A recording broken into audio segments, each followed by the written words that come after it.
And let's get into it. Welcome, everybody, once again to another episode of Side Note. Just as always, please remember all comments in chat and in the video will be shared onto YouTube. If you haven't already given us the follow on YouTube, please do the things over there. Give us a sub, hit the bell so you get notifications when we upload the next video. Well, with all that said and done, let's get straight on into news. Yeah. Just everything in the last week has just been like, what the fuck is going on? The whole world is just falling apart right now. Nothing seems to make any sense. It's the whole it's like the whole Tide Pod saga again. People just doing dumb shit for no reason at all. So we'll kick off with some Amaranth news. So, as we covered last week, Amaranth released her Cutie Patooties, which was her actual farts. As I found out, they were her actual farts in a jar. In a jar. They were her farts. There were yes. There were 1,000 jars available, selling at $1,000 each. And what the? All right, no. All right, so that's kind of messed up, right? Yeah. But it gets even better because they've sold out. Why? Why are you buying these? Stop it! Sold. It's gross. Out. All right. Oh, That's no. Right. So people disgust. So what was it? Mitskiff? Was it? Opened a jar on last week. Yeah, opened a jar on stream and it was oh my god, it's just don't do that.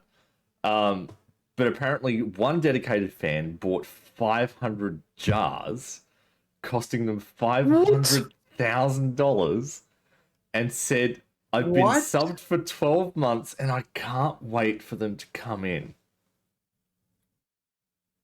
Fucking. I'm sorry. What? There is something wrong with that individual. What? All right, but you know, this is the whole Belle Delphine thing again. Because she did her the bath water. Yeah. She made like $10 million off those sales, right? Of just bath water. Like, I get like bath water. I mean, like that's a lot of water that you could jar up. 1,000 jars of fart, really? Like, girl, what's your diet? Like, how in the hell are you getting that many jars? I don't know. For starters. My God. She isn't stopping there. She is also going to be selling 3,000 jars of her very own hot tub water. Oh, and she's currently giving away 5 of them. Yeah. No. Yeah. Imagine just having the disposable income to buy 500 jars of fart and the other things you could do with that money.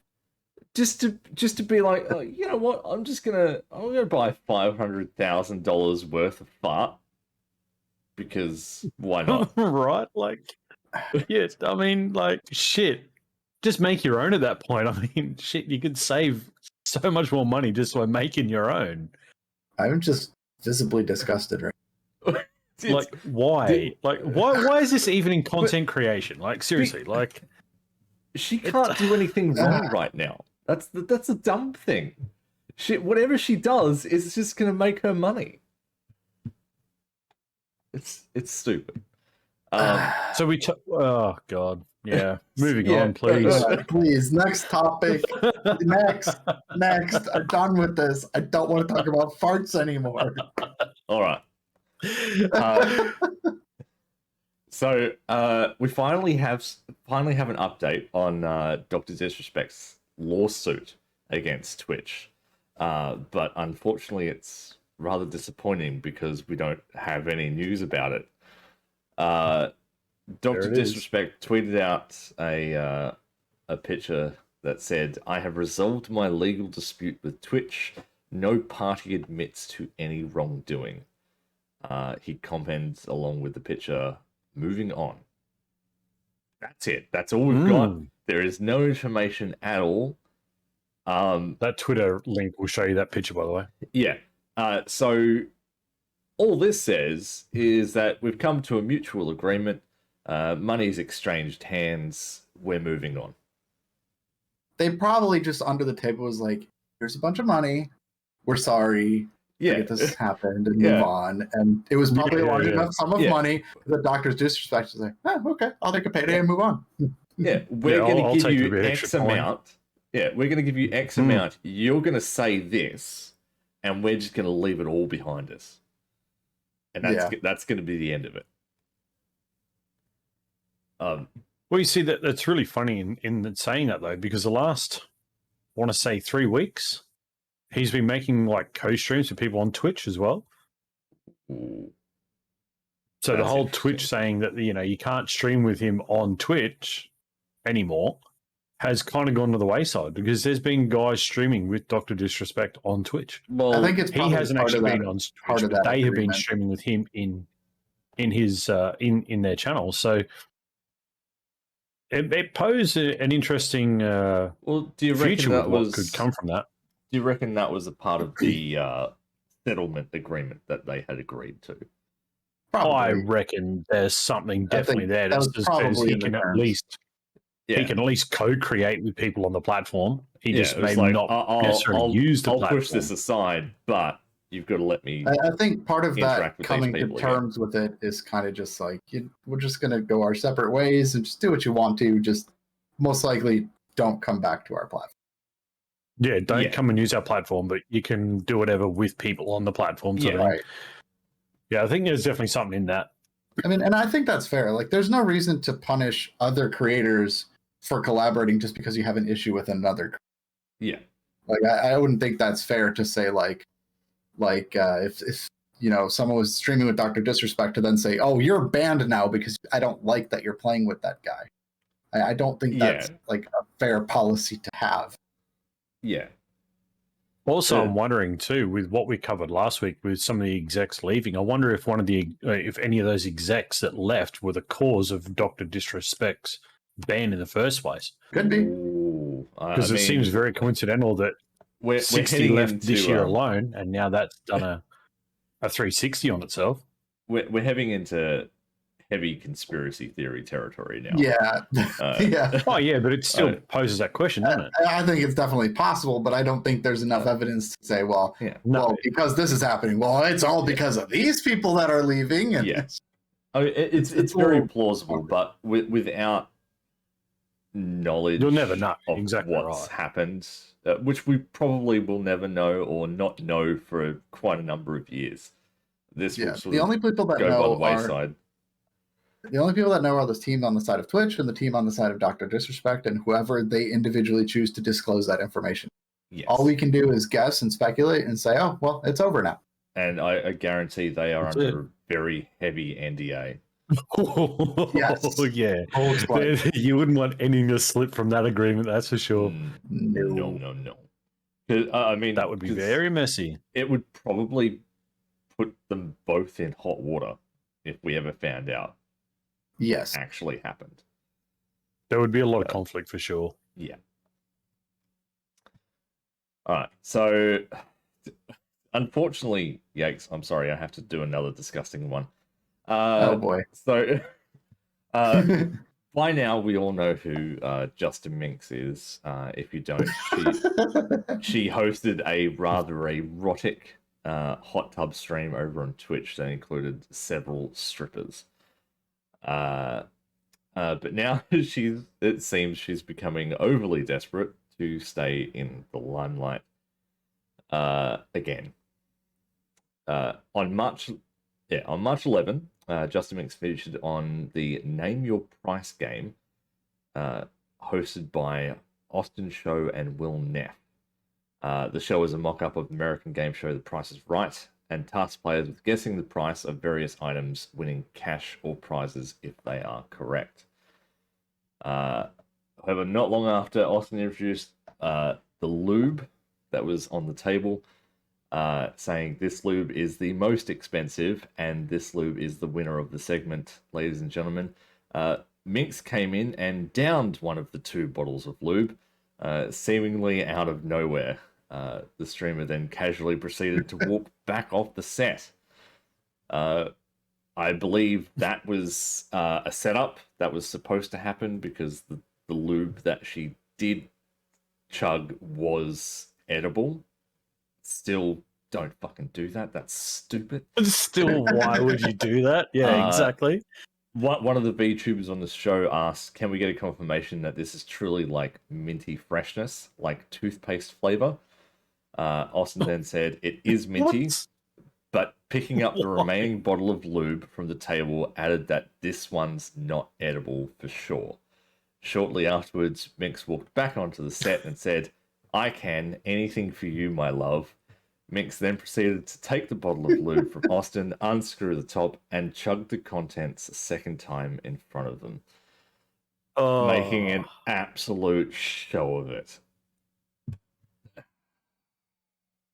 Stop. This really is a Just- WTF week, isn't it? Is Just it bad if stop. I watched the video of this? Yeah. I haven't. I'm choosing not to. Why? But like, It was what, actually really funny, what but it was is the with, dumbest thing I've ever watched. what is with these streamers who feel the need to go above and beyond in the most ridiculous jackass fashion to stay in the limelight? Why? Stop doing This is it. problems up. Yeah, look, Honestly, the best part of the video was afterwards when she just collapses on the floor. Oh yeah. It's So- like, what? Yeah, so she stumbled back out in a drunken fashion, and then collapsed on the floor, and they had to try. I'm pretty and, sure that was just cover her up. acting, but How much of this was set up though? I don't know. It looked like acting, but who knows? It's very possible that the entire thing was set up, and it was just one Yeah. big gag. But still, no. This is how yeah, no. this is how stupid shit happens. Yeah, I know. I mean, how is this remember- creation? How is this? Like, but How remember is this the recognized vibes as of- content creation? I mean, at the same time, like, people have been doing physical comedy like this for years. I mean, if you ever look back at like some of the old Jackass videos and things like that, where they just did like Oh, yeah. stupid stuff that hurt each other, like physical comedy is like something that's been around Yeah. forever, and this is just another form of it. It's just stupid. Look, I get that, and I remember seeing vines of people, drinking bleach, but it wasn't bleach, Yeah. But No, it was it's cold the- water. it's the same shit because people are going to see that, Yeah. believe that it's actually happening, and be Yes, like, and "Oh, then that's go do funny. it themselves." I'm going to go do that myself." Again, it's the whole Tide Pods thing. Yes. Like, Yeah, it's, Yeah. It, don't fucking like they do don't it. realize how much. Yeah, like they don't realize how much of an influence they play, especially on the younger generation. Yeah, Like, I'm pretty sure there's a 90% chance everything in that video was completely staged and fake just for the clip, the content, and the reaction, and to get people talking about it. Yeah, yeah. It's just to get the name in the But- spotlight again. That's Yeah. all it is. but here's the thing: like how funny is it going to be when they realize that they've influenced, say, 10 young people to go and do it, and those kids are now sick or even have worse they'll- condition from that. They'll do age. the They're not gonna be- same. They're not going to be they'll thinking do- it's funny then. They'll do the same copy paste apology, like, "Oh, it was just a gag. It was all set up. We're sorry for what happened. Blah blah blah." And they'll make everyone feel sympathy for them, and then they'll just move on.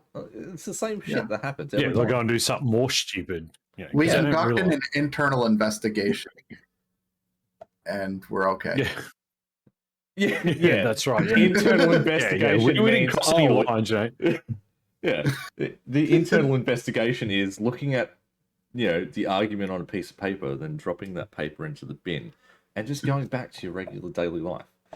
Yeah, pretty much. Yeah, pretty Yeah. much. But yeah, it's stupid. Like, it's crazy. But on the topic of crazy, RimWorld of all games, has now been officially removed from every platform in Australia. You can no longer buy RimWorld. If you already own RimWorld, congratulations, you get to continue playing it. Otherwise, tough shit. Why? Because our fantastic classification board filled with elderly twats who don't know what they're doing. So What a surprise. I think that like our classification board over here just gets they just screw, yeah, they just tighten the screws too much on some things. Whilst the Space Colony Sim has been available digitally in Australia since 2013, it was recently put in front of the Australian Classification Board due to potential console release. So there was a console release on the horizon where physical copies had to be made. And because there were physical copies, it's under scrutinization of the Classification Board here in Australia.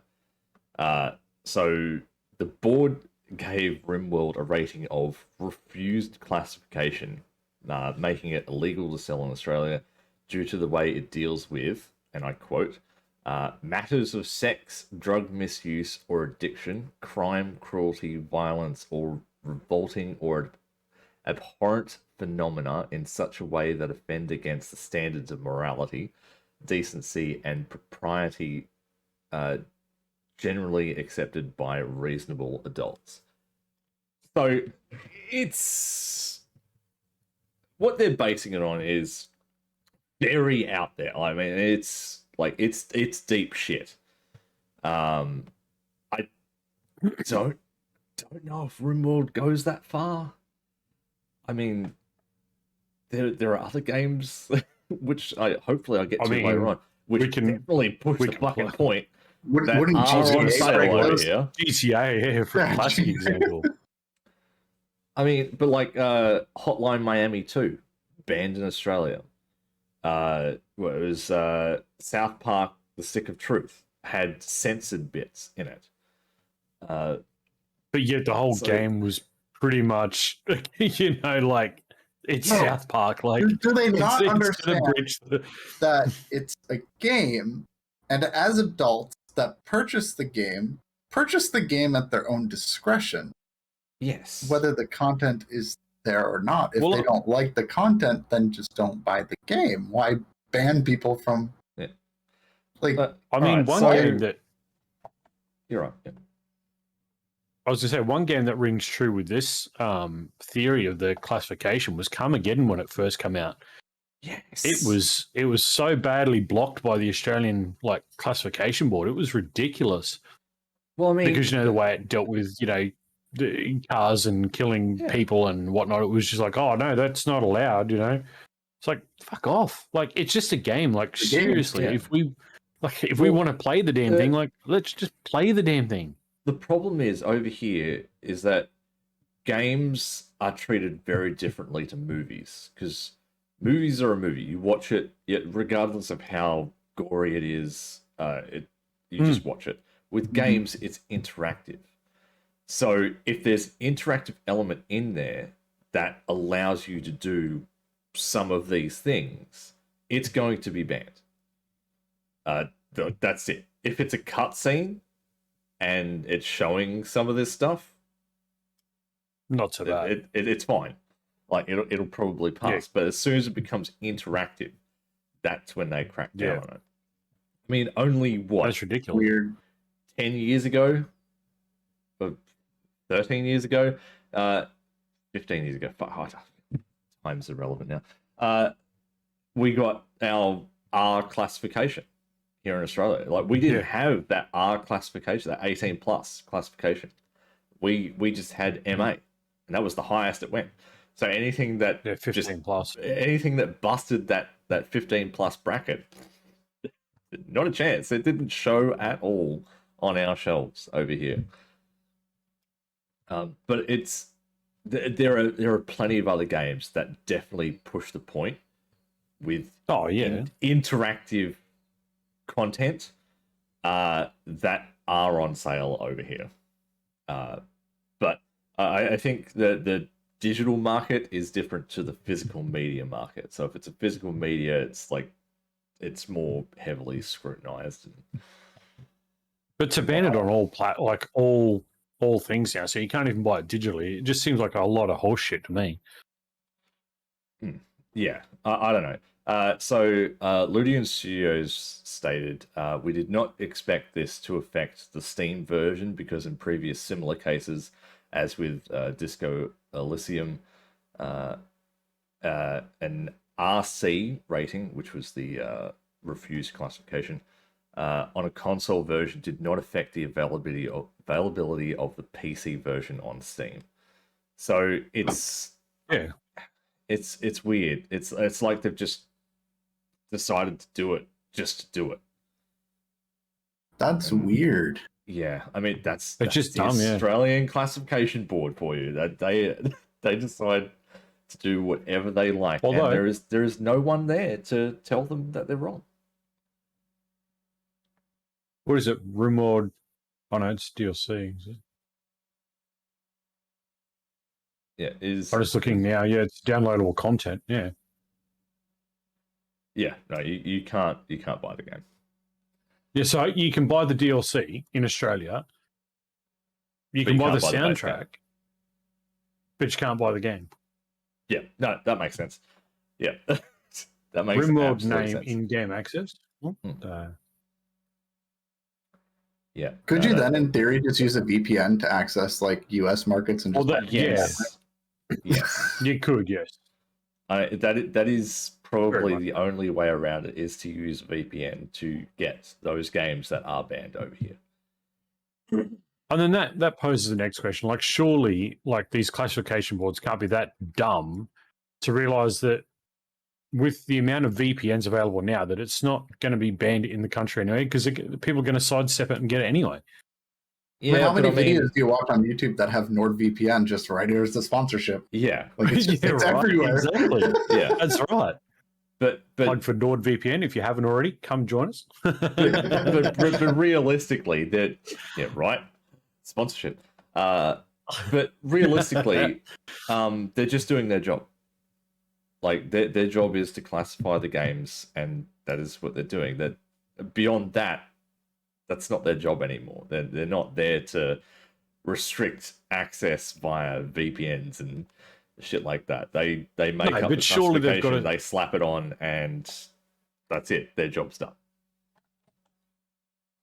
Yeah, but surely they've got to realize that if they do declassify something, that people are just going to go and get it anyway. There's another way around it. So like you're better off going, okay, let's put it on a higher rating and try and restrict the amount of access rather than trying to just ban the thing entirely. Like surely, this, especially this day and age, like with how much computers are driving everything, surely they've got to be a little bit more aware that, even though we're going to put a no classification on it, people are still going to go and get it. So let's just try and mitigate some of that and bring it into a like, okay, this is strictly R18 plus. If you're not 18, you cannot play it, and you have to verify it. Like, you go to EB Games or GameStop, things like that. Those games should be asking for ID. For that exact purpose. Which so surely. I mean, I have personally seen parents or guardians go in with children, and the child has wanted GTA, and the person over the counter is be like, "Are you aware that this game is 18 plus?" And they're like, "No, I didn't know. It's just my child." Oh yeah, right. And then they go in. Then they tell them what's in the game, and they're completely oblivious, and they end up buying it for their kids. But how can you not know what's in Grand Theft Auto? But at that point, there's nothing more that they can do because they've sold it to an adult. What happens after that is... I mean, it's parental responsibility at that point. Well, I mean, see, this is... Yeah, I mean, yes, it's parental responsibility, but, like, yes and no in some degree. Because if that'd be like saying, "Oh, I'm going to the bottle shop with my son. I'm going to buy it. He's going to drink it." that should still fall under the same classification because you're still not of legal age to use that particular product. Yes, but how are you going to stop it? And if they're selling it knowing that especially if the parent is there and they look to the child and go, "Are you aware of this?" and the kid goes, "Well, no, I still want to play it," and they still buy it. Well, technically, there should be a law around that to stop that happening. But it is the adult buying the product. Legally, there is nothing wrong with that. You can't stop a sale based on morality. Yeah, like well, yeah, because I mean, at the end of the day, the example you're describing, like, if the store clerk tells the parent like it's got this, this, and this, and the parent just goes ahead and buys it anyway, that's parental discretion on if they want their child exposed to that content. Yes, it's the same as drinking. You could go into a bottle shop as an adult, be like, "I'm buying this for my 14-year-old son to drink later on this afternoon." They could stand there and be like, "That's illegal." Be like, "But I'm buying it." What are you going to do? It doesn't matter. But what are you going to do? They don't do it. They literally won't do it. If they know it's going to a minor, they will not serve you, and it's finable on their license. That's what I'm saying. Game stores have to be on the same restriction. If it's an 18+ game and they are knowingly selling it to somebody who's going to be a minor playing it, they have to fall under the same discretion. And that would take a lot of this shit out of like the classifications, because you could just say RimWorld, you could slap an 18+ on it and say, no, you've got to be 18 or older to get it. I agree. Things need to change around our classification board over here. It definitely needs some tweaking. It's stupid. It's good. It has evolved over time, but it still needs to be better. Because it's still 10 years behind. There are a large majority of us who will look at it and be like, "It's just a game. What's the matter?" But there's also a large majority of people who are like, "Games cause violence, and this is going to cause serial killers and shit like that." Right.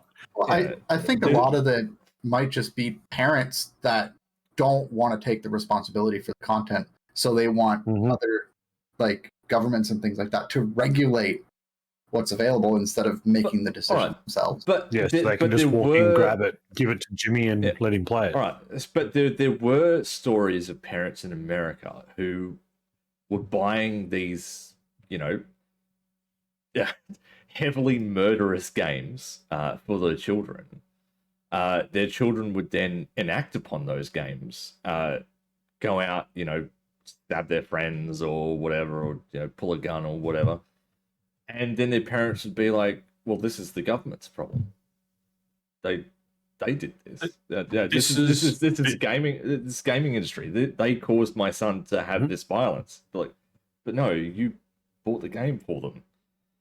Yeah. So this is why I feel that if the classification is anything over 8, like the R18, they have to prove ID. Yeah. Basically. And then if the parent is caught giving it to the child, and that's then the child gone and doing something at that point, the adult then takes the claim for it because they have issued that game to the child. Yeah.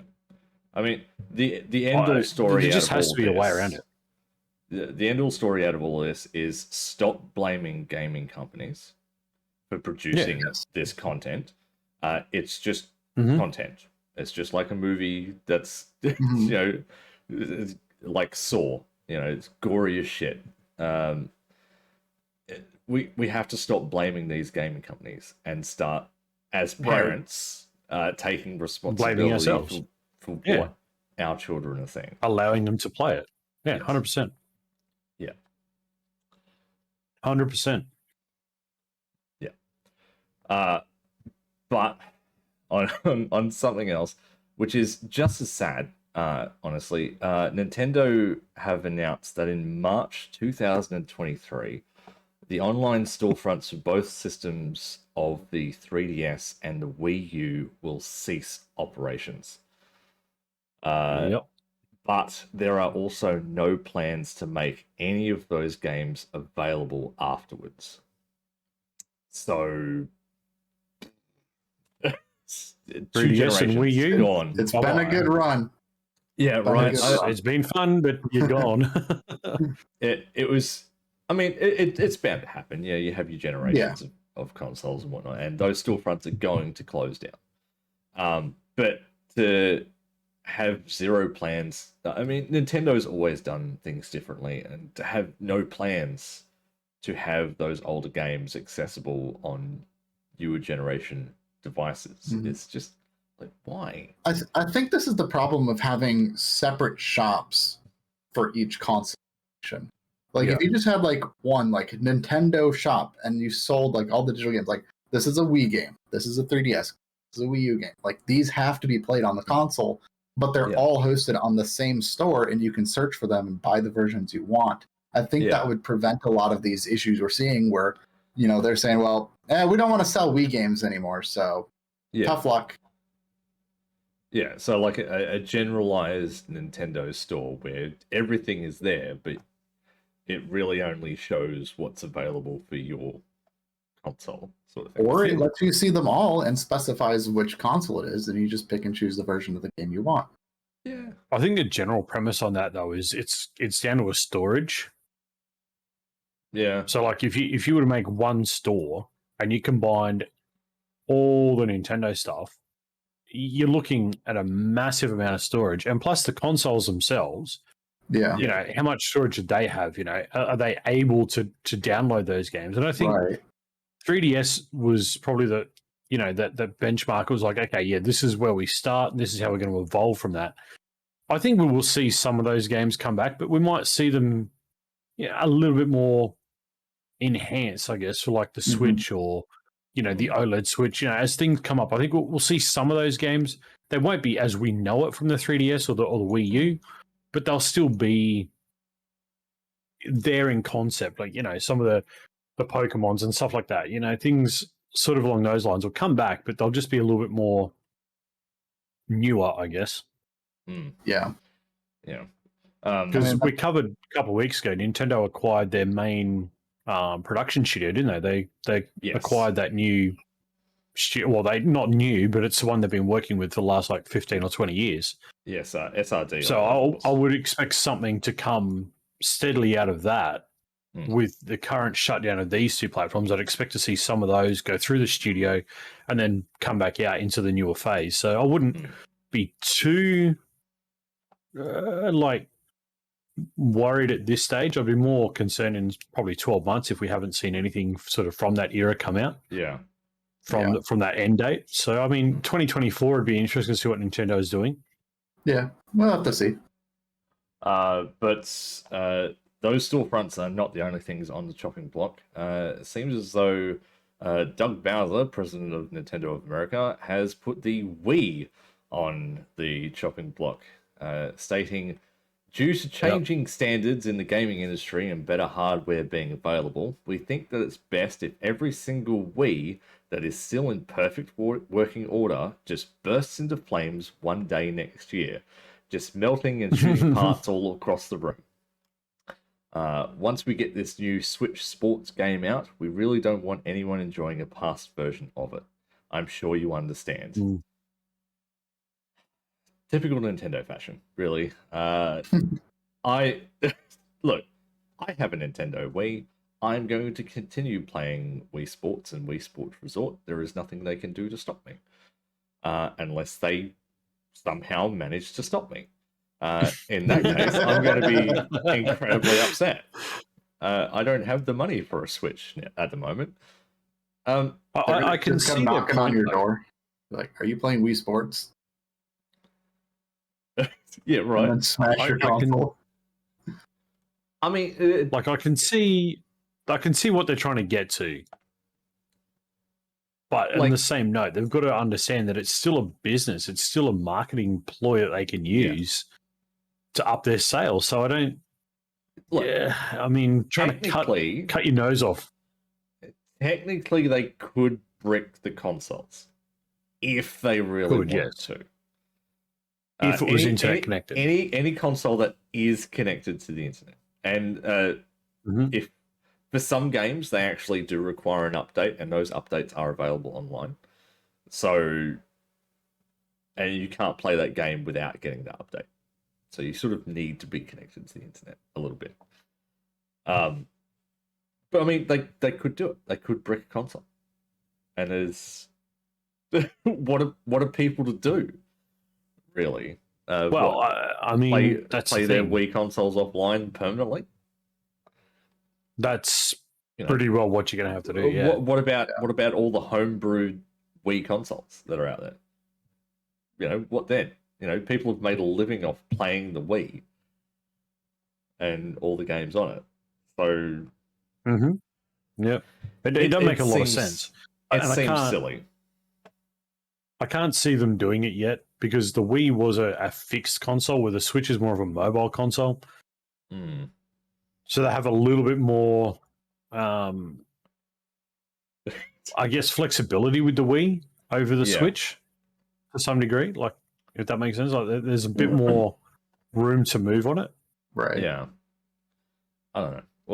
We'll just have to wait and see for that date next year. As long as your Wii doesn't blow up on stream while we're doing a side note, mate, it'll be all right.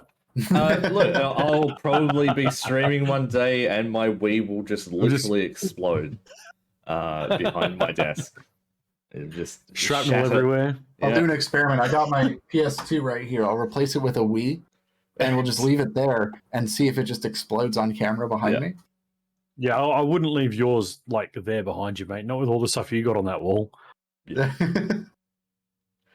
So I mean, it's interesting. Yeah. So after a couple of weeks ago, we spoke about a countdown that was on the Capcom website, and we're a bit late to this one, but Street Fighter 6 has finally been announced on that website. The announcement coincided with the 35th anniversary of the franchise. Unfortunately, a release date has not been announced yet. But it's cool to see the Street Fighter franchise still kicking on. Yeah, but the logo is boring. Look,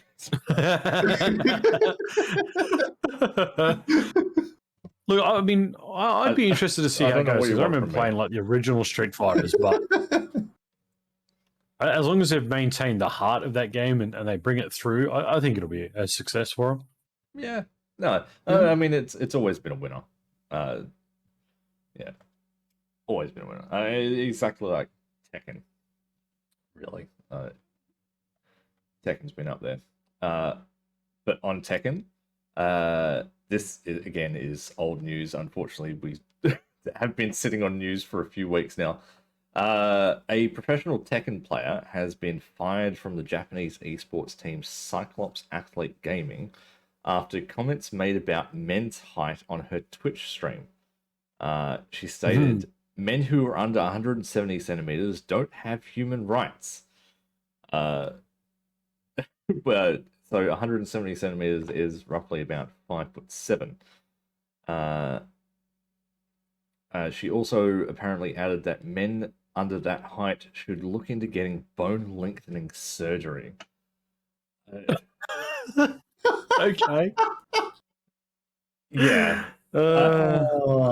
Okay, so just keep in mind, this is a Japanese esports streamer. Japanese men are on the shorter side. So was an esports streamer. Probably isn't now. off that news article. I don't know. But just don't. Short people aren't allowed. Get bone surgery. Yeah, it's like saying that gingers don't have souls. You know, if I'm 5'8", I'm okay, but if I'm 5'7", I'm shit. Yeah. all right, I get it. Being under 6 foot is now illegal. Yeah, so if you're 5'6", she's got no time for you. You need to get taller somehow. Yeah.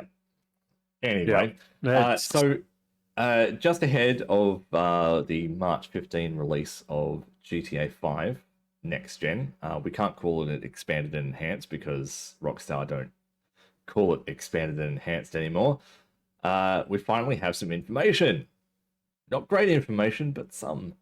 So the story mode will cost 45 US dollars. That's 35 pounds or 59.95 Australian. But that is prior to a current 50% discount, which will only be available until June 14.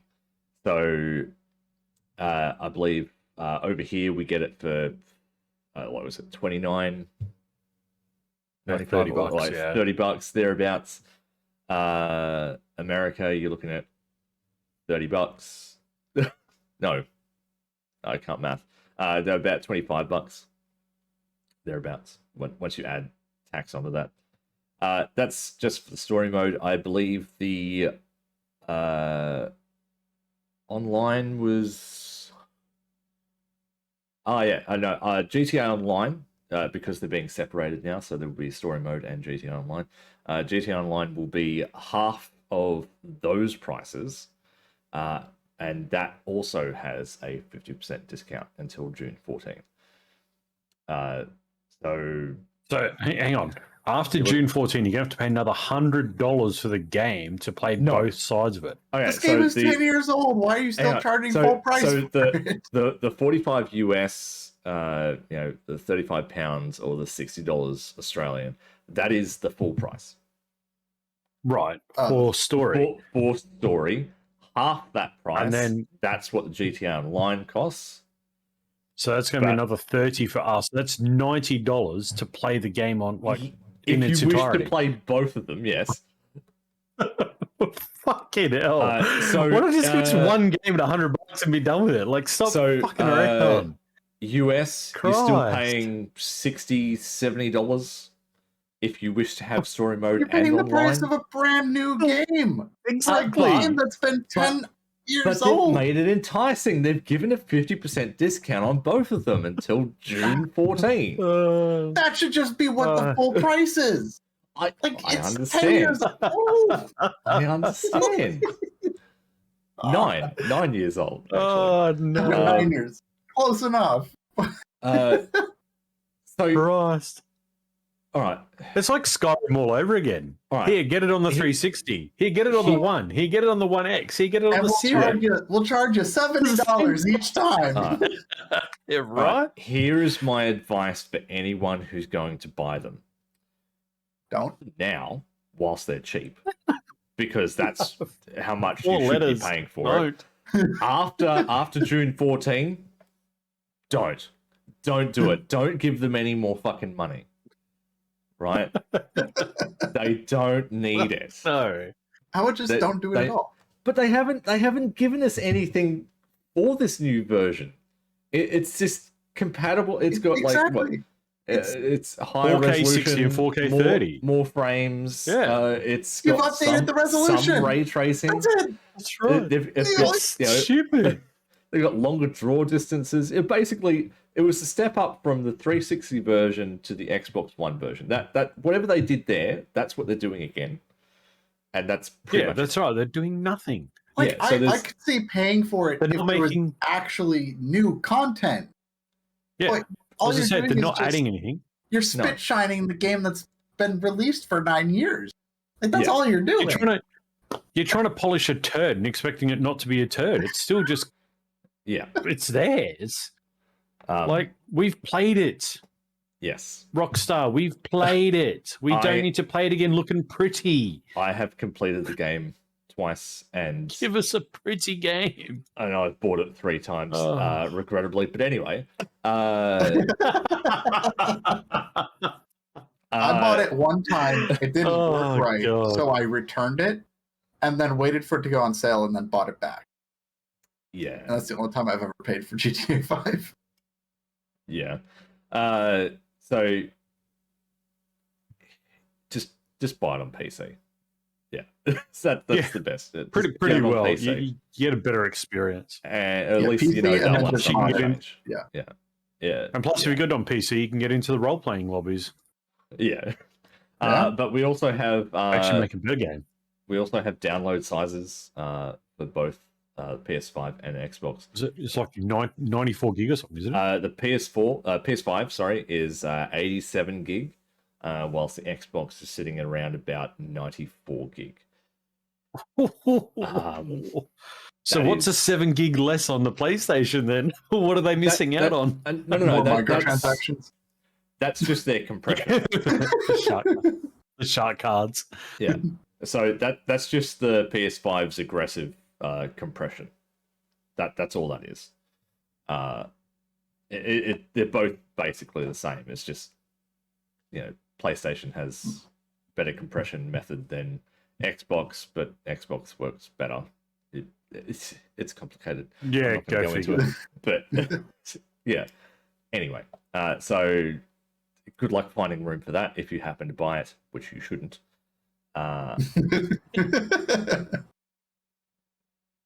So on the Xbox though, people are starting to worry about the price increase of the Xbox Game Pass in light of the recent large acquisitions made lately. Do you guys think that Xbox needs to increase the price for the Game Pass? No No. way. They're I don't killing think it they right now with over 26 million subscribers to Game Pass. They don't need to touch it. Nope. I don't think they need to do it at all. I mean, there's already huge value in Game Pass. I mean, if they did increase the price, it would suck. I'd probably still pay. Mark my words. With the acquisition they've just made and the possibilities of what they could add to the Game Pass, they're going to blow past 30 million, 35 million subscribers next year. Easily. I guarantee it. If they do what everything's kind of shaping towards, they're going to have too many people, especially from PlayStation as well, that'll come over and subscribe to PC Game Pass. Even if it's just the PC side of it, they will do it. Yeah. And they will blow past 30 million subscribers on it. It's as simple as that. No, I believe that as well. It's a game changer. And I think Sony have missed the market on this. To come in now with a similar sort of thing, I think it's too late. I don't think Sony is going to be able to compete. Xbox is in too much of a good position with Game Pass just as is. I mean, even if they didn't change it, Sony will not be able to match it or catch up. The biggest thing for me with the Sony side, I don't know if Sony's actually got like enough that they could put into a Game Pass they've got enough selection, but do they have enough variety? Well, that's what I mean. Like, if they went, okay, let's say they went down the road of like GT7, God of War. What else? What else in theory would be appealing in a Game Pass? Like, what would cause people to go and get that? Xbox has that continuum flow. It's always got that reason to say, oh yeah, I'm going to keep my Game Pass purely for that one game. Like, even if you don't play every game on that list, there's at least one or two in there that you're going to maintain a $16 a month subscription for just to play those games. I don't know if Sony's got that punch to do that. Yeah. And like one thing that I've found interesting is that a lot of people are starting to not buy games when they're released. Yep. For the simple fact that 100%. I just got to wait a month and it'll probably be on Game Pass or something like that. Then then I can have it. Then wait until it reaches its end of life on Game Pass, and I'll just buy it cheap. Or I'll wait a month and the bugs won't be there anymore. Yeah. Well, I mean, look at Horizon 5. I mean, that's a classic example. I said to you, I'm waiting for it to go to Game Pass because they said it's going to Game Pass day one. Yep. As soon as it launched, I grabbed it, had a look, and went, wow. And basically haven't played it since. Yeah. So it's... Yeah. I think we're going to see a lot more of Xbox pushing to Game Pass on day one. Mm-hmm. I just think that they have to do it in such a way that they pull the bigger titles and make it more appealing. Yeah. Well, and the other thing too Yeah, is and- like if you have all these games coming to day one Game Pass, and you've got a new game that comes out every month, that encourages people to stay subscribed because they know, hey, I'm right. going to be billed on Tuesday, but Friday there's a new game coming out that I want to try, and if I only paid the $15 for the month, I'm only paying $15 to play this game. And then if you don't like it, you just move on because then there's another new game coming out next month, and another game, and another game, and another game, and it keeps you in that cycle. Yeah, I think what we'll see a lot more of, especially on the Xbox side, I don't know so much on Sony's plans and stuff like that, but I think what we'll see is it'll go to Game Pass day one. But if you pre-order it like you did with Forza, you get, maybe they'll up it to a week early access. So you've got a week's playtime before it gets to the open public.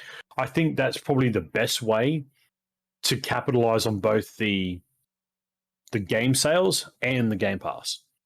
I just don't know if Sony's got that punch to do so. I really I'd like to see them come up with something very similar and achieve it, but I just don't think they've got the punch for it. Well, the thing is, like, Game Pass has some sort of misconception around it as well. So a lot of people who aren't in Game Pass believe that it's just a subscription service. You get access to 100 plus games every month, and that's really it. You don't really pay for any games, and a lot of those comments come from Sony fanboys. Sorry, I'm going to call you out.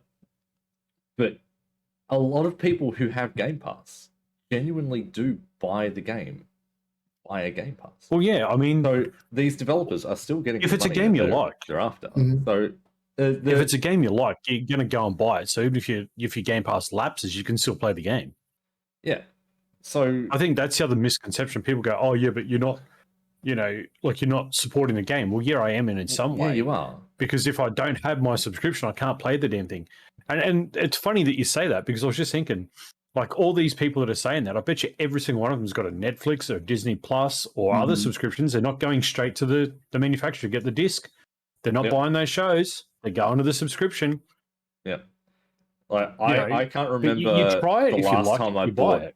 Yeah, I can't remember the last time I bought. I can't remember the last time I bought a Blu-ray. I mean, that was Like let me forever ago. Let me ask you this, Speed. You know, Blockbuster and Video Easy and all that used to have the games. Yeah. How often would you go in there to get a game, to play it over a weekend, and then go to the store on Monday and buy it? Oh, all the fucking time. But I probably wouldn't buy Game Pass. it because I was a tight ass and I didn't have that much money. It was Yeah, actually but cheaper you know what for I me mean, to though, just like- hire it out over the weekend. Yeah. But you know what I'm saying, though? You go to the video store, you hire the game, you take it home, you play it, I like it, you go to the shop next week and you buy it. Or you hire it out. In again. theory, welcome to Game Pass. Yeah. Welcome to Game Pass. Yeah. I mean, it doesn't matter how you look at it. We've had this system in play for 25 years. But It's just evolved into a subscription. yeah. So this sort of ties into this other question I have here is, should they ditch Xbox Live Gold? Like, is it time to finally get rid of Xbox Live Gold? Well, no, I guess no. I'm going to go with a no, a hard no on this one, because in essence, like, okay, like you've got kids, I've got kids, and they play Xbox, but for them to actually be able to say party up, like let's say your boys and my boy wanted to party, they can't do it without gold. So I still think there's a thing for Xbox Live Gold there. Is it as predominant as what it used to be? No. It's not as predominant as it used to be, that's for sure, because they incorporated it into Game Pass Ultimate. But if you've only got Game Pass, you don't get gold. Yeah. So they can kind of double dip on that system. True. So again, I don't Alright, think so- gold's going to go anywhere just right now, Here's another but I question. can foresee it changing in the future. Should they get rid of games with gold?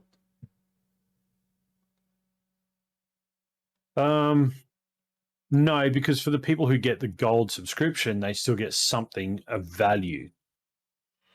Like paying $6 a month just to be able to chat with your friends online. No, that's ridiculous. But getting 4 games a month, yeah, okay, look, you get something back. All right. I personally think games with gold should just be trashed. Mainly because whatever they're offering on Games with Gold now is nothing compared to what it used to be. Like it used to be, you'd get you'd get that one really good game, and you'd get like a relatively new game that was kind of okay, and you get you get 2 classics or something. Now it's just all garbage. It's all crap now. It's okay. like So they're scraping. you the pay bottom of your the barrel. gold subscription. You pay your gold subscription. You're happy to get nothing out of it, is what you're saying. No, I'd love to see Xbox Live Gold just disappear. Just just completely disappear. So then just making integrated in Replace it with online Game chat, Pass. just just integrated making into the Game online Pass. chat a free thing. Yeah. Well, it Why already not? is. It already is integrated to Game Pass. But It's like, Game Pass no, Ultimate. Game Pass Ultimate. Yeah, but just integrated into Game Pass altogether. Yeah, I was saying integrated with just the baseline Game Pass. Like, you don't need, because I mean the value is there. Yeah, you're getting I your think if games they- on I a mean- monthly basis. I've had an issue with this since like Xbox Gold came out. Why do I have to pay monthly to play a game with my friends? Yeah, why? Well, you don't. Realistically, the gold was only there to join parties to voice chat. Yeah, but that now was really the it's- only but now, thing to but now gold. you need gold to play online, Yeah. Now it's a gold for multiplayer, yeah, because right? But you don't need it on PC. See, do you Yeah. see the problem there? Yeah, it's Yeah. exactly. but that still poses the thing. If they do get rid of gold, your Game Pass is going to go up. Guarantee you. That will happen. 100%. If you keep gold, because that's really an online service that you're paying for, that's your subscription to online. That's why you need gold to play online, which makes sense in some Yeah. ways. They don't need to tweak the system and make the games with gold a little more of a reward rather than just oh shit. Games from 2008, guys. Here, take these ones because we've got nothing else. Like, they need to give you something a little more beneficial. Like, they need to make that system work better. And a lot of the stuff they've been doing in Games of Gold, a lot of it's all single player shit. So why am I getting single player games for my online multiplayer subscription? Like, that makes no sense. Give me multiplayer games for a multiplayer subscription, or Yeah. it's got to be tweaked. It definitely needs to be reworked. I don't think they'll ever get rid of it. I mean, if they get rid of that, then PlayStation managed to get rid of the PSN. Yeah, the PlayStation Network. You've got to pay for that subscription, to play online. It's the same thing. I find it really funny that we hear that from the PlayStation. Goes, oh, you've got to pay to play online. but they've got to do it as well. You're still paying a PlayStation Plus subscription. You're still paying it to play online. What are you talking about? Like, hello? That doesn't mean I don't agree with it. Exactly. You're right. Yeah. I liked it in PS3. Like, you didn't have to pay to play online on PlayStation 3. No.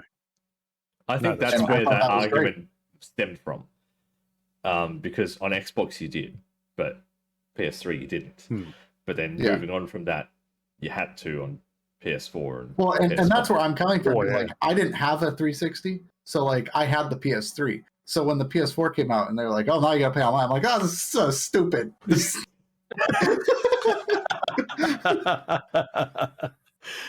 I still think it's stupid. I think it's dumb. Like, why are people who own consoles getting treated to people who own PCs? You've got a PC, you can play a game online, single player. It doesn't matter. Like, it doesn't cost any extra. But you've got a console, you've now got to pay like a surcharge to play with your friends. Like, look, I think the system when they brought it in, I think it was a very good system. But now with the current structure of what they've got, I think, yes, it needs to be looked at. Yes. I don't think it needs to go. I think it just needs to be looked at and reworked and thought about a little more to offer more benefit to it. Because again, you're not going to be paying, for example, you're not going to pay for your Game Pass and the kids' Game Pass and then whatever else. You're not going to pay that kind of thing where, in say your case or even my case, for example, I've got, my Game Pass. The kids, I could do gold, because they don't need the Game Pass. They don't need access to 100 games every time something comes in. They don't need access to the newest thing. So again, I think the gold still has a place in the ecosystem, but where and how it fits is where they need to look at it. Yeah, that's fair. I can agree with that. It definitely needs quite a few tweaks.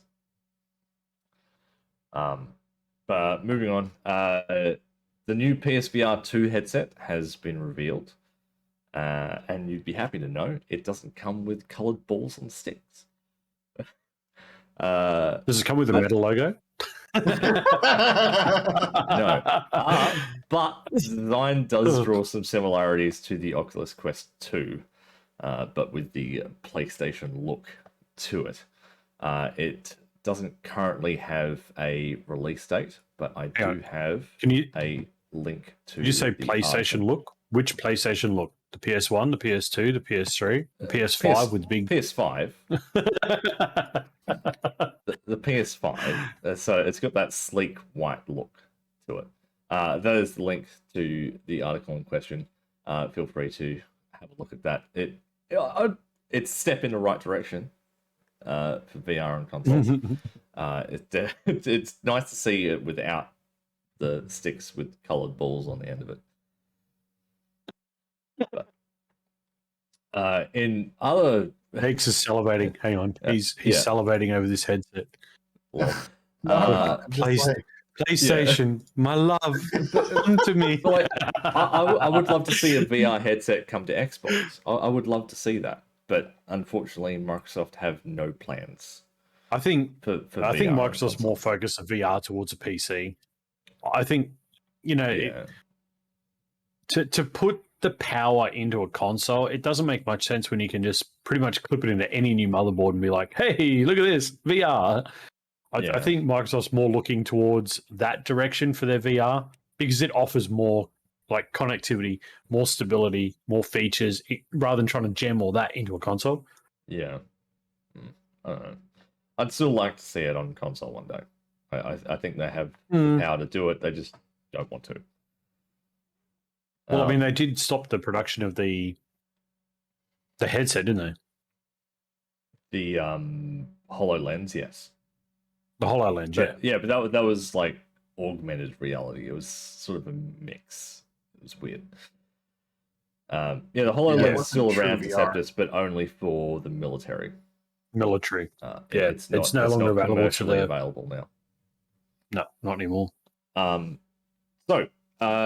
5 years after its release, Ubisoft are finally in the testing phase for 60 FPS on the Crew 2 for the PS5.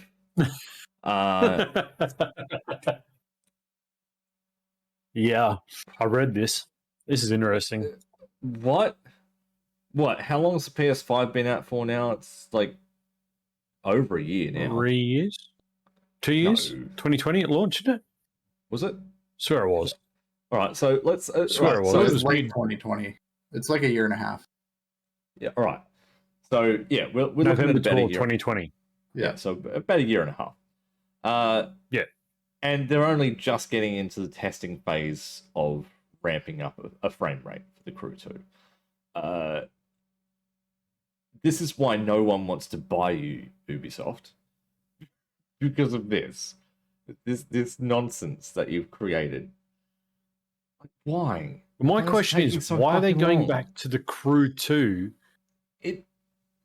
to make something like that? Why are they not using because according to something Ubisoft, a little closer to its release? No, the Crew 2 is still a very relevant game in Ubisoft's eyes. For whatever reason. To me, it's dead. Sorry, when was the last time you saw somebody playing it? The last time I played it, which was a long time ago. Because there was no content. There was nothing new. It was the same shit. It was so mundane and boring. And it was basically the Crew with a fresh coat of paint on top of it.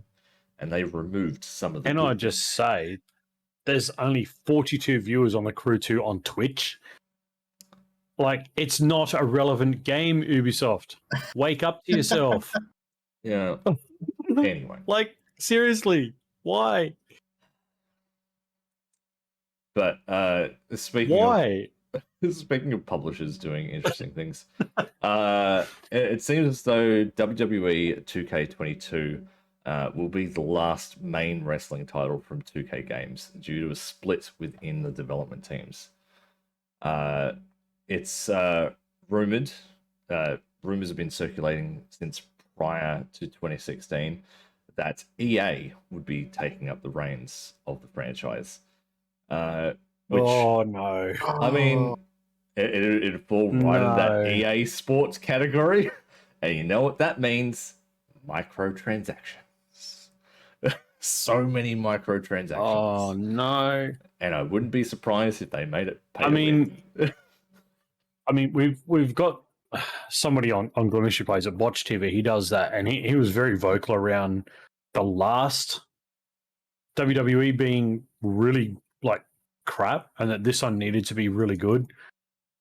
It's I'll not, tell you what, if though. EA get a hold of it, I mean, 2K22. Oh, man. So WWE 2K22 is okay. I mean, after the many years of that franchise being in development, I would expect more from it. But it still seems sloppy. It's like they haven't really fine-tuned any of it. And I don't think Right, EA that's is going to what make I'm it any saying. better. the 22 is a lot better than the last game. It's cleaned up a lot more. The UI's cleaned up. It's just the whole game is cleaned up. It's better. But if EA get a hold of it, oh my god! I mean, let's put it in I hold no perspective. hope if EA get a hold of it. EA lost the Tiger Woods franchise. It then went to what was it? Rory McIlroy PGA Tour, which I can say with absolute certainty that game was a total pile of ass, and it was so broken. I can't disagree. It was terrible. so bad. They took everything that was Tiger Woods PGA Tour, launched it away, just then made something new and made it worse. It was bad. Mm-hmm. Everything they touch turns to shit. But as soon as 2K Games took over, it was all right again. It wasn't that bad. Like, if things mostly worked the way they should, and it kind of had that feel about it again. So yeah. EA is just going to ruin it if they take over. I can't. But 2K is basically saying they're not. The thing is, like, if you look back on the history of EA Sports, like, they used to make like some of the best sports games out there. Oh yeah, I'm talking early mid 2000s. Like the EA Sports games were fantastic. The Madden games, NASCAR games, all of them were so good back then. Yes. And then they've just kind of turned them to crap, and then the games have floated off to other developers, and sports games are just kind of in this weird space right now. See, what they did is they went, hey, hang on, we can make a little bit extra money by selling in-game currency for these things. Let's add that. Yeah. And that's where it just went straight downhill. That's where everything give you all the crap stuff to start. You have to go and buy the in-game currency so you can buy better stuff. Mm-hmm. It just went to crap. If EA gets a hold of WWE, it's lights out. It's lights out for sure. It's a wiped out franchise. It's not going to survive at all. But one game that seems to be doing okay is Gran Turismo 7. It seems to be doing a lot better than current racing game of the year, Forza Horizon 5. Not harder. Yeah. Because what? It's only been out for a week or two now. Week and a half. Yeah. Week and a half. And it's already receiving like updates to fix the game.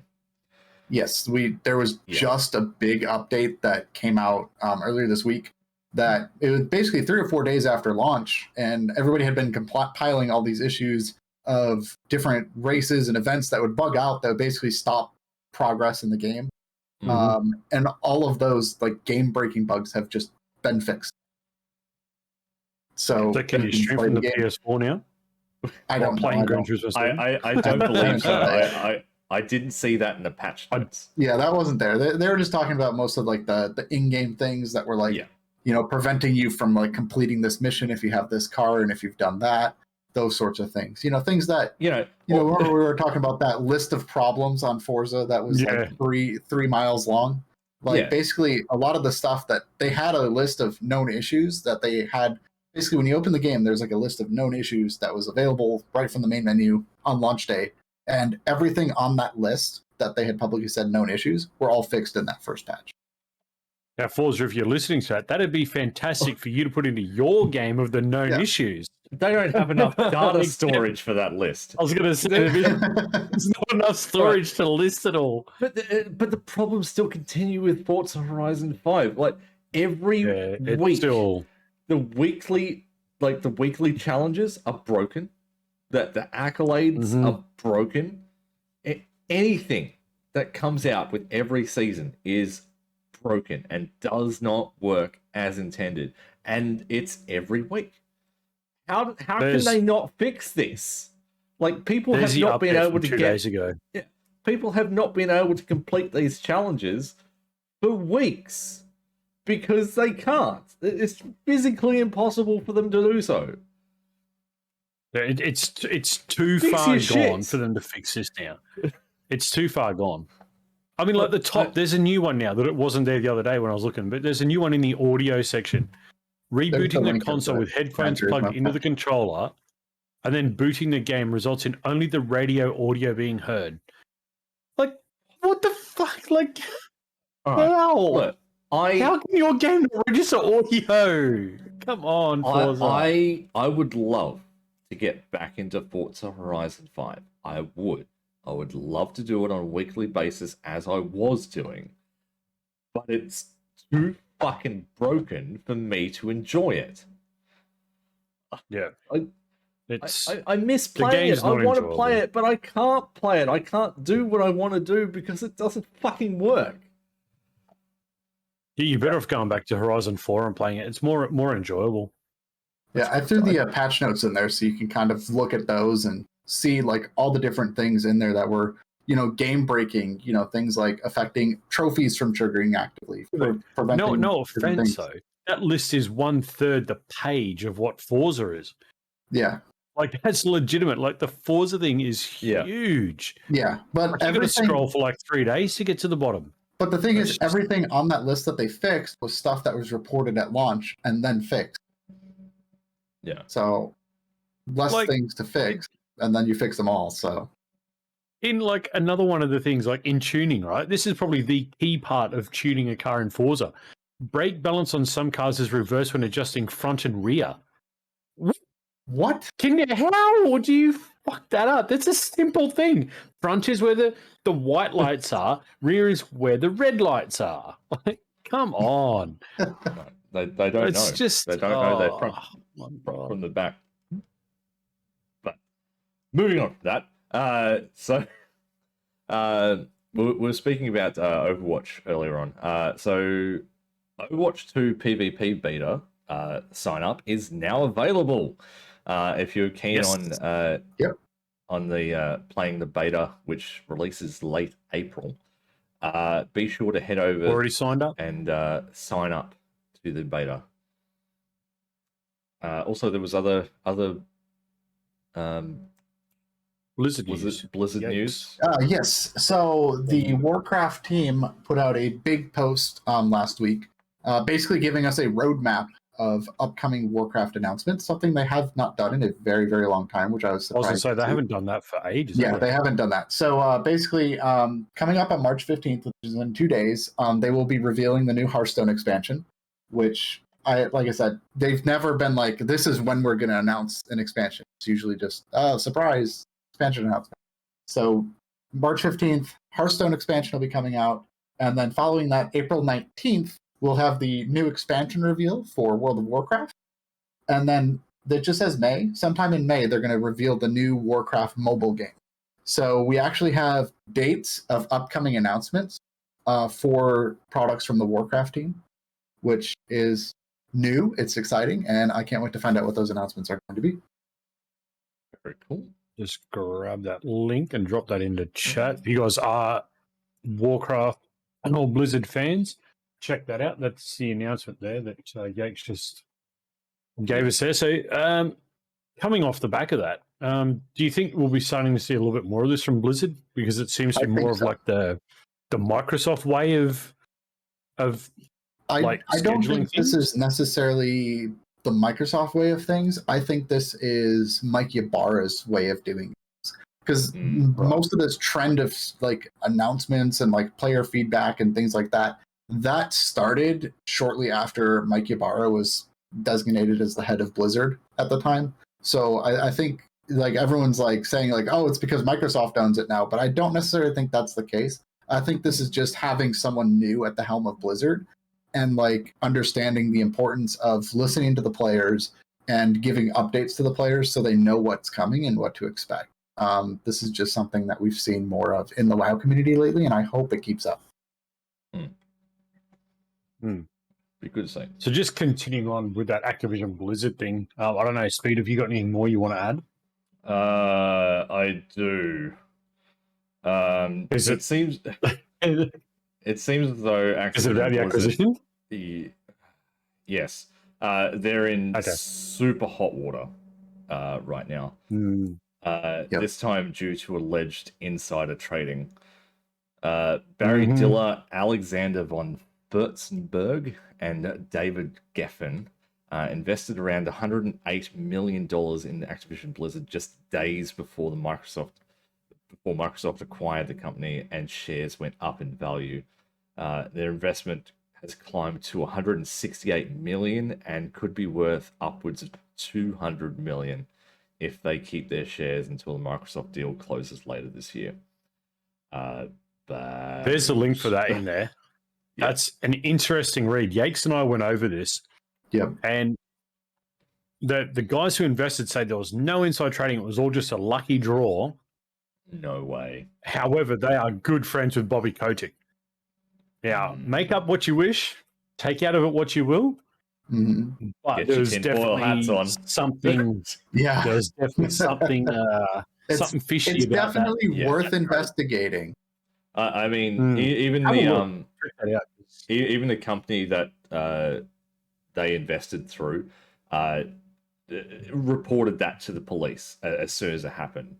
Like as soon as the acquisition deal was happening, they were like, over 2 days later. Whoa, hang on, that's not right. Yeah. So they handed that information over to police. Investigations followed, and this could be the funny thing, because in that official statement or in that article there, it was Microsoft have been very clear that they want the right people in the right jobs, and that to get rid of Bobby Kotick out of Activision Blizzard as the head would obviously be a costly exercise. However, if this goes through as an insider's job to the inside trading, well, you can pretty much say that Bobby Kotick probably won't keep his job at Activision Blizzard for very long. No.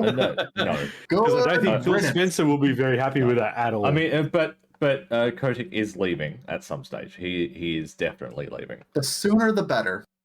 Yeah. Yakes is very against Bobby Kotick. Okay. If you haven't figured, chat, he's against There would be no greater news than if I woke up tomorrow and he was already out the door. Like, the sooner the better.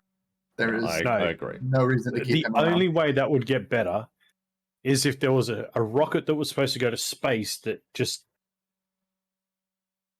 had Kotick, Bezos, and Zuckerberg on it. I'm sorry. Those three boys just need to grow off. Maybe they can hop in Jeff Bezos' next penis-shaped rocket and fly off to the moon. No, not even to the moon. Just send him to Saturn. Nah, Elon's all right. I mean, Elon Musk isn't doing too bad things. Zuckerberg's carrying on the way he is with his. He's good. With the way Zuckerberg's carrying on and the way like he's going around the business with Meta and stuff, and then you got Bezos and Kotick, just put them all on one rocket and just fire it up there, and just who cares at that point? Yeah, just go away. Like it's a pain. Yeah, but on something interesting I found. So when you think of Roblox, naturally you think of a blocky world with simple gimmicks aimed at children and sweaty teenagers that don't have any friends. Yes, exactly. Apparently, all that is about to be turned on its head. That would even challenge its E for everyone rating. With guns, violence, hyper-realistic backgrounds, and blood splatter, comes a game called Frontlines. The game looks almost like a AAA military-style shooter, but with the distinct difference that everyone's character model is still a Roblox character.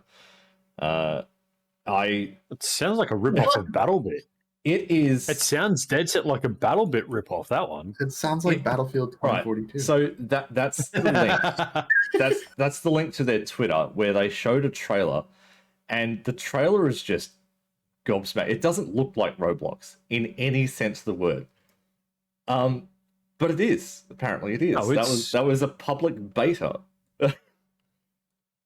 Yeah, there was a public beta in that trailer. So they actually had people testing the game. That's when they got that footage.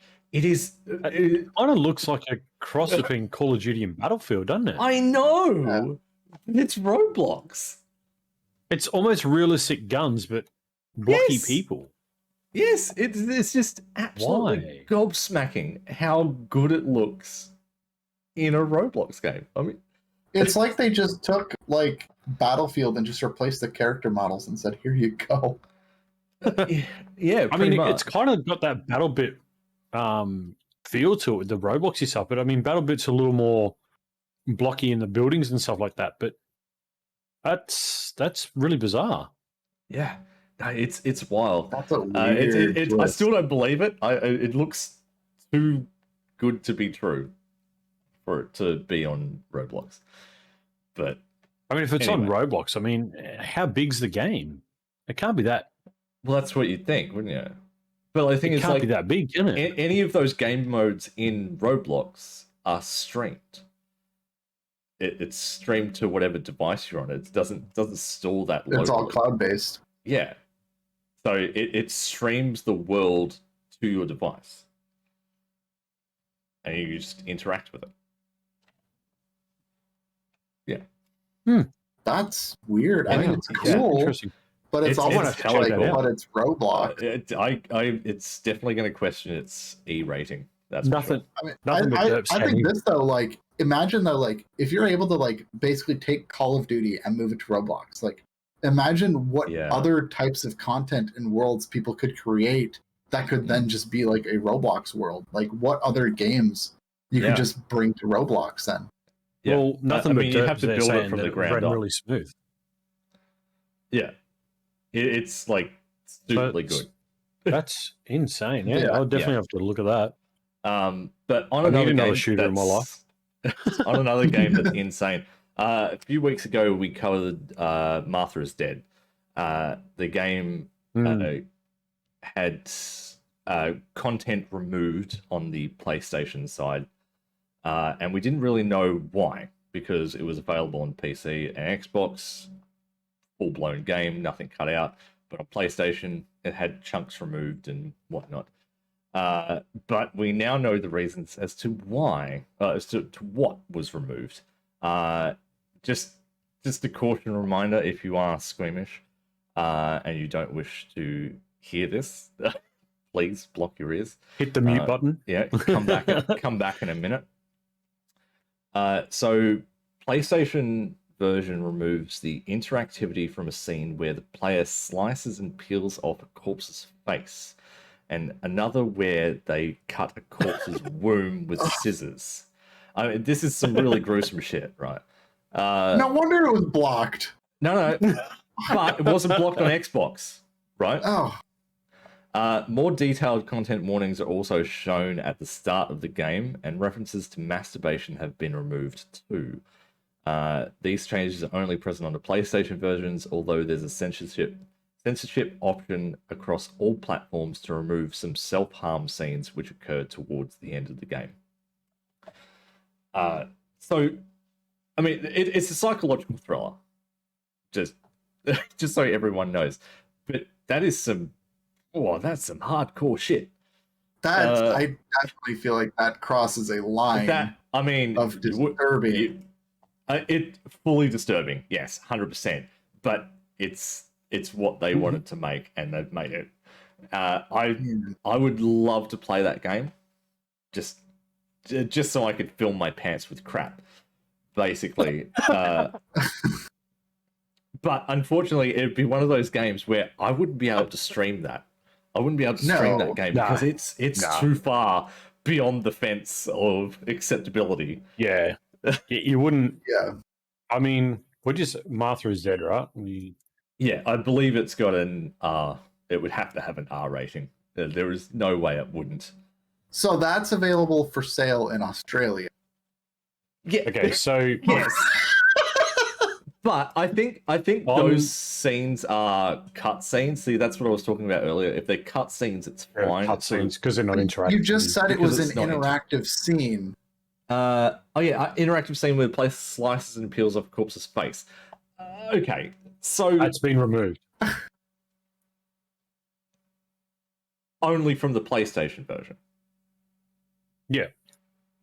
Yes. Yeah. But on Xbox it hasn't. Yeah. I don't know. It's very possible that this game is digital only and does not have a physical presence in stores. If it doesn't have a physical presence in stores, it's fine. It will pass. Okay, then. That's I know. That's the weird part. Just for giggles' sake, 2.3k viewers on Twitch watching Martha is Dead. People are streaming that game. Oh my god, they're Wow. insane. Well, there's They must be 30. streaming the PlayStation version. 2, 3, 4. The censored version, 1, 2, 3, 4. I mean, there are It's censors that you can put in 29. place. Wow. 29 people streaming. I don't even think I'd be game enough to stream it, even if I did choose the censored version. There's don't even want to 2k play that game watching one myself, stream. and I like horror games, so I will pass on that one. I There's mean, if 2,000 people watching one stream. if Glimesh ever make a section of this is like the hardcore section of games, like this is the game that if you are squeamish, you don't want to watch, and that's like in a closed off area on the platform, I'll stream it there, sure. But Well, you don't want to be featured on the front page streaming it. and have it shown to everyone? No, because no, that's if they have like a closed off back corner where I can stream that game, I'll do that. Otherwise, Well, they do. I won't. No, but It's called Discord. Take it to Discord and share it in Discord. But anyway, I mean, heck, drag it into Side Note Discord. Go into the general and just stream it in there with everyone. I mean, I Get the could. Side Note fan watching it. Technically, I could. Yeah, it would be interesting. It's But definitely one that doesn't interest me. no, Not at all. I mean, I've played psychological thrillers. They are a total mindfuck, but they're good. They're good.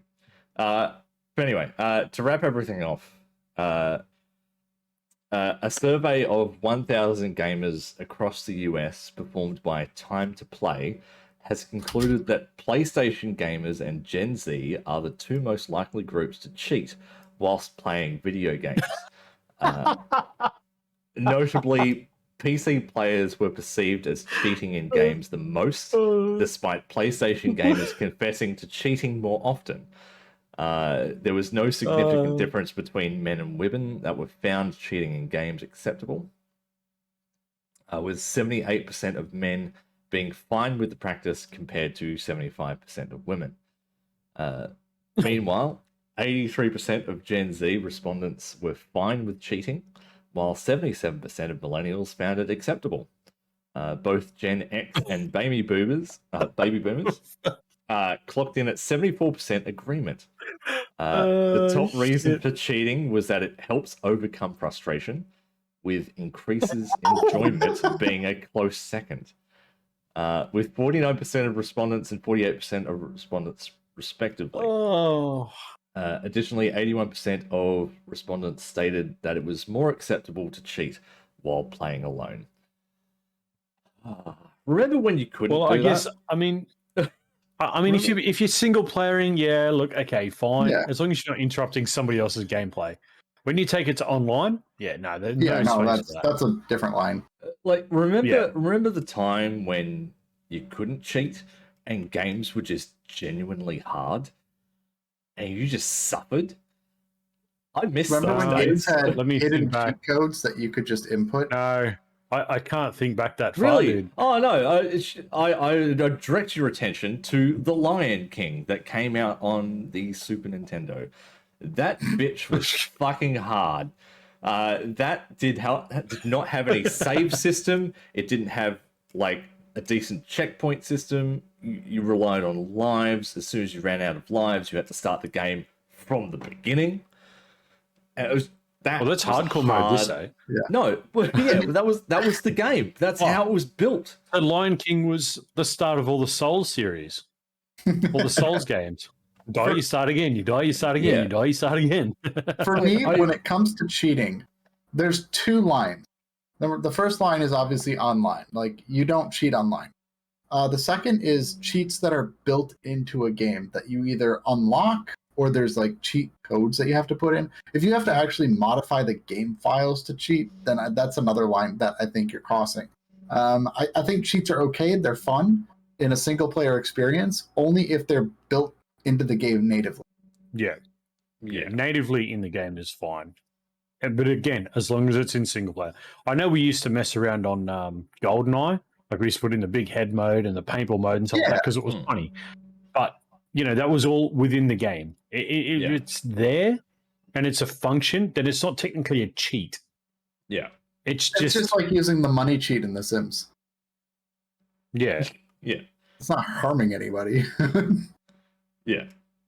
In the way of mods, I mean, some mods can definitely count as cheating. Yes. Yes. If you're modding something just to make it look pretty, like if you're adding, say, a 4K thing on a 1080p game and you've got that kind of thing, no, that's not cheating. But if you're taking a fundamental mod that enhances, say, a weapon or armor, things like that, then Or yes, you're changes cheating. You're core breaking the game mechanics to of the game. Like, if you got Skyrim and you mod in like a one-hit sword that just like one-shots everything, that's a cheat. That's cheating. That's across the line, yeah. It's like American Truck Simulator, right? If you have mods that enhance the world, all that shit's cosmetic. Like, that's fine. But as soon as you start implementing mods that double your money and double your XP and it just gives you free stuff, that's like I was saying, modding the game files for an advantage. That is the line that I think shouldn't cross when it comes to cheating. Yes. Yeah. Yeah. Well, that's it. That's all the time we have for today, unfortunately. As we wind this one up, I still didn't next get week, everything. guys. So you know. Next week, do we have a show for you guys lined up? Oh boy, we have a special guest coming. It's going to be a hell of a show next week, and make sure you're tuning in. Find out who it is. Come armed with questions. Can't tell you who it is. Not going to tell you who it is. Not going to reveal anything until the day. But come armed with questions. Yes, we will love to happily get take some questions from you guys. Yeah, we will happily take all questions in chat during that stream. Obviously, we will have our own questions, but it'd be great to have questions from you guys as well. It's going to be one you're not going to want to miss. You guys that are in the chat, I think you're going to want to ask questions. This is something you're going to want to be involved in. So, yes, we've worked pretty hard to get this guest on the show, and it's going to be huge. Yes, it's so probably tune going to in be next week. The highlight of the year, to be honest. Oh yeah. Everything after that show is just going to be downhill. We've climbed Everest at that point. It's not going to be to the same level, that's for sure. After next week, next week's too early. Good show. But if anyone wants to sponsor the show, hit us up on Twitter. Side note show. Totally up for that. We have a business email. Please do. There's the side note there. Yeah, NordVPN. Where you at? Raid Shadow Legends. Hit me up. No, I'm not doing Raid Shadow Legends. I'll do a Raid Shadow. No, you do that on your shit, not here. Anyway, all right, guys, we're going to wrap that up. So again, if you did miss part of the show or whatever, you can catch it on the YouTube. It Yes, will be uploaded it should probably be in the next couple of hours. It should be up later today. So make sure you're checking the YouTube out. Drop the subs on there as well. Give us some love on that channel. Share it out. Get your friends, get your cats, your dogs, your mice, your rats, your birds. Doesn't matter. Get everyone to follow and sub to that channel.